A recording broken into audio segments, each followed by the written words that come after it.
चव्हाट्यावर नको, अमित शहा यांच्या सूचना। केरली वाद्य चेंदा मेलमच्या वादनाने श्रीमंत दगडूशेठ हलवाई गणपतीला अभिवादन। पुण्यामध्ये शाळकरी मुलीवर अत्याचार करणाऱ्या ज्येष्ठाला 20 वर्ष सक्त मजुरी। भाजपाचे नेते बापूसाहेब पठारे यांनी शरद पवार गटात प्रवेश करण्याचे दिले संकेत। पुणे घोरपडे पेठेतील गुंड जंगला सातपुतेचा खुनाचा कट उधळला। एन्जॉय ग्रुपच्या 7 जणांना अटक, 7 पिस्तुलांसह 23 कारतुसे जप्त। तर शरद पवारांनी लालबागच्या राजाचं दर्शन घेणं म्हणजे ढोंगीपणा, भाजप नेत्याचे टीकास्त्र।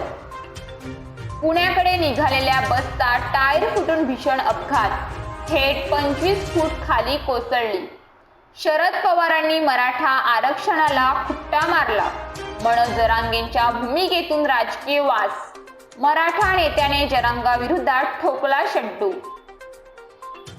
मुंबईतील गोखले पुलाच्या कामाचा महत्त्वाचा टप्पा पूर्ण, दुसरी तुळई खाली सरकवण्यात यश। तर नुकसानीची पाहणी करायचं सोडून कृषी मंत्री सांस्कृतिक कार्यक्रमात मग्न, छत्रपती संभाजी राजेंचा धनंजय मुंडेवर हल्लाबोल।